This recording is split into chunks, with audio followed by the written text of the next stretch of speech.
बिस्मिल्लाहिर्रहमानिर्रहीम। अस्सलामु अलैकुम वरहमतुल्लाहि वबरकातुहू।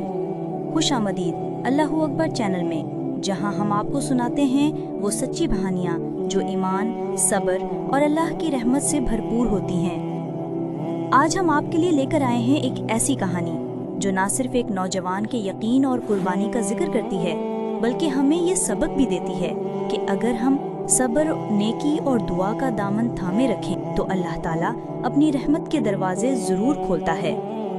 तो आइए सुनते हैं रहमत का सफ़र, एक नौजवान, एक ख्वाब और अल्लाह की रहमत की कहानी। तारुफ। ये कहानी एक ऐसे नौजवान की है जिसका नाम हारिस था। वो एक छोटे से गांव में रहता था जहां लोग सादगी और ईमानदारी के साथ ज़िंदगी गुजारते थे। हारिस एक आम लड़का था, लेकिन उसके दिल में अल्लाह पर यकीन और नेकी का जज्बा बहुत गहरा था। ये कहानी उसके ईमान, सब्र और अल्लाह की रहमत के सफ़र की है। कहानी का आगाज़। हारिस एक गरीब घराने से ताल्लुक़ रखता था। उसके वालिद एक किसान थे और घर का खर्चा मुश्किल से पूरा होता था। एक दिन गांव में शदीद खुश्क साली पड़ी और फसलें तबाह हो गईं। हारिस के वालिद परेशान थे कि अब घर का खर्च कैसे चलेगा। हारिस ने अपने वालिद से कहा, अब्बू फिक्र न करें, अल्लाह हमारे लिए कोई रास्ता ज़रूर निकालेगा। हारिस ने फैसला किया कि वो शहर जाकर कोई काम ढूंढेगा ताकि अपने ख़ानदान की मदद कर सके। उसने अपनी माँ से दुआ मांगी और चंद रुपयों के साथ शहर की तरफ रवाना हो गया। शहर का सफ़र। शहर पहुंचकर हारिस ने एक छोटी सी दुकान पर काम शुरू किया। वो दिन भर मेहनत करता और रात को मस्जिद में जाकर अल्लाह से अपने ख़ानदान के लिए दुआ मांगता। एक दिन जब वो दुकान से वापस आ रहा था, उसने देखा कि एक बूढ़ा शख्स सड़क पर गिर गया। हारिस फौरन उसकी मदद के लिए दौड़ा। बूढ़े शख्स के पास कुछ खाने को नहीं था, तो हारिस ने अपनी कमाई से खाना खरीद कर उसे दिया। बूढ़ा शख्स बहुत खुश हुआ और उसने हारिस को दुआ दी कि अल्लाह तुम्हें इस नेकी का बहुत बड़ा सिला दे। आजमाइश का वक्त। कुछ दिनों बाद हारिस को पता चला कि उसके वालिद बीमार हो गए हैं। वो फौरन गांव वापस आया, लेकिन उसके पास इलाज के लिए पैसे नहीं थे। हारिस ने हिम्मत न हारी और रात भर अल्लाह से दुआ मांगी। उसने सूरतुल बकरा की तिलावत की और अपने दिल में पुख्ता यकीन रखा कि अल्लाह ज़रूर कोई रास्ता दिखाएगा।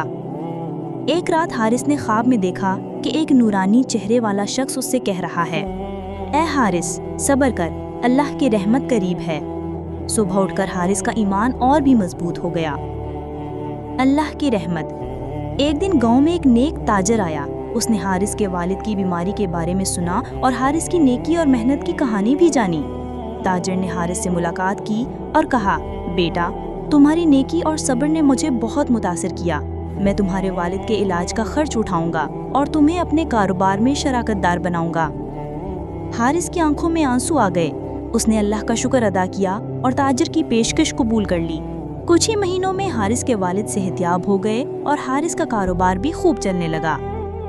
कहानी का सबक। हारिस की जिंदगी बदल गई, लेकिन वो कभी अपनी असल को ना भूला। उसने अपनी कमाई से गांव में एक छोटी सी मस्जिद बनवाई और गरीबों की मदद शुरू की। वो हमेशा कहता, अल्लाह पर यकीन और नेकी का रास्ता कभी खाली नहीं जाता।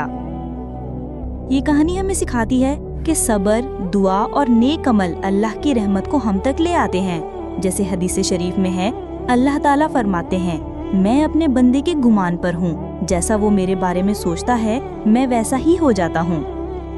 इख्तिताम। हारिस की कहानी हम सब के लिए एक अजीम सबक है।